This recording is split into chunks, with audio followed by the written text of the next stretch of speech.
Jean Prévost, bonjour. Bonjour, Vous madame. êtes lexicologue et historien de la langue française. Vous êtes aussi le parrain du millésime 2025 du Petit Larousse illustré. Alors, que vous inspirent ces nouveaux mots cette année? Ça fait partie de la renaissance permanente de la langue française. Et donc, à chaque fois, dans chaque dictionnaire millésimé, puisqu'on a cette chance d'avoir des dictionnaires chaque année, eh bien, il y a à peu près 150 à 200 mots qui apparaissent et qui ont été, dans le fond, triés sur 3 ou 4 000 mots observés par des spécialistes, par les équipes vigilantes des dictionnaires, où au Petit Larousse, on va regarder évidemment la télévision, on va écouter la radio, on va lire les journaux, on va lire les romans et repérer, regarder dans la rue aussi et repérer Oui, on les écoute mots les qui jeunes, mais apparaissent. c'est aussi dû à l'évolution de la société, comme bon, toutes les questions écologiques, hein, puisque cette influence, elle est forte avec ces nouveaux mots, détox, éco-gestes, méga-bassin, viande cultivée, qui en fait apparaissent dans le dictionnaire de cette année. Oui, alors, ils apparaissent dans le Petit Larousse, mais parfois modifiés légèrement. Mégabassine ou mégabassin était déjà présent. On ajoute un petit détail. On va rajouter un îlot de chaleur, par exemple, une formule qui est un peu quand même à expliquer. Et puis, tout aussi bien des mots comme zone de faible émission. Mais il y a aussi des mots qui relèvent pas forcément de l'écologie, mais d'une meilleure santé. Le longe-côte, que j'aime beaucoup, puisque je n'avais pas compris quand je l'avais entendu.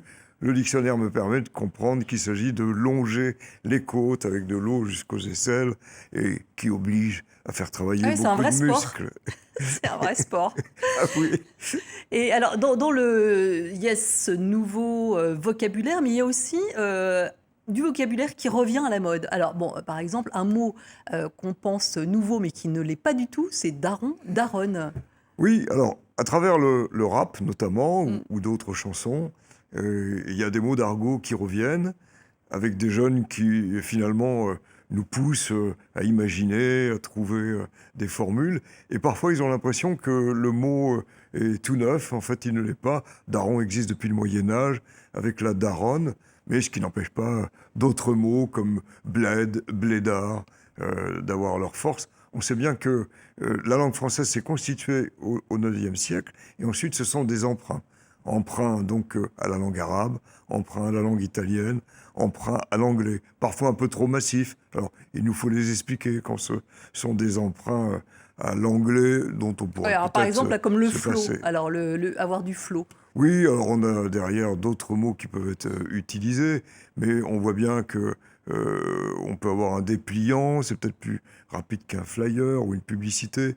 On sent bien qu'il y a des mots parfois qui sont incompréhensibles d'ailleurs, mais le dictionnaire doit quand même les remarquer parce que quand vous rencontrez Flashmob, ma génération qui était habituée aux mobylettes, la première fois que je l'ai vu, je me suis dit c'est peut-être une rencontre de mobylettes. Bon, non, pas du tout.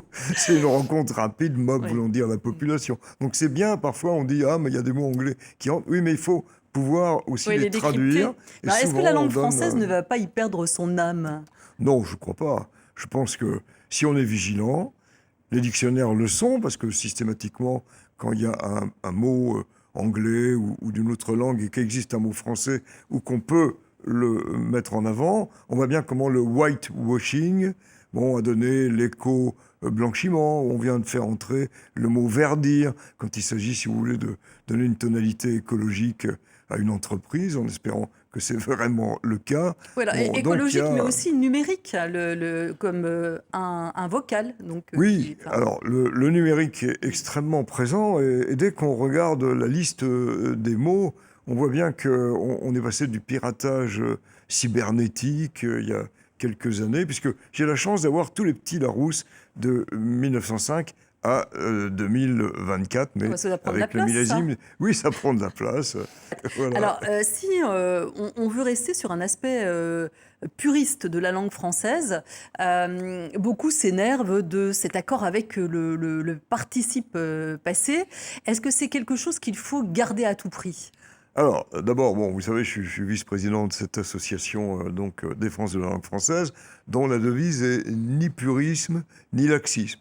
Alors, le purisme est très agaçant, mais le laxisme, quand j'ai par exemple cet homme aux nombreuses erreurs que j'ai tant regretté.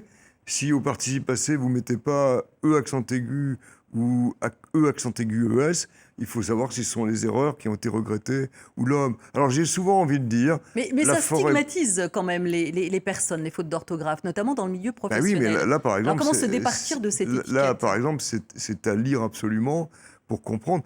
J'ajouterais que, en fait, la forêt brûle ça et là auprès de nos élèves qu'il faut absolument aider et qui ont souvent une confusion même entre E accent aigu et ER. Si déjà on obtient ça, ça sera pas mal dans beaucoup de classes. Vous êtes Donc, pour si le vous voulez, maintien du participe passé. bah, non, mais enfin, j'ai mangé, ER me gêne un peu. Je préfère quand même j'ai mangé et accent aigu. Et si les élèves déjà, là, dans la forêt, ne font plus cette erreur, après, on peut s'attaquer aux rosiers, aux pronominaux, c'est important. Puis après, bon, je vois souvent des linguistes s'insurger contre tel ou tel participe passé, mais on est loin de la réalité du terrain, où il y a bien d'autres fautes à corriger. Et puis, on ne va pas toujours... Dans la critique, on veut en faire une histoire de droite et de gauche, c'est absurde, je crois. Mais quand vous dites une femme, c'est un beau sujet. Alors c'est un très beau sujet puisque vous en parlez longuement, amplement dans votre livre Le féminin au fil des mots et de l'histoire, un livre que je vous invite vraiment à lire sur l'évolution Merci. justement du mot féminin dans la littérature. Oui, alors j'étais en train de dire justement que le mot femme, ça se prononce fameux et que tout le monde l'écrit bien FE2ME et ça ne pose pas de gros problèmes. Donc parfois, on a tendance à pousser un peu le sujet. Merci beaucoup pour cette analyse.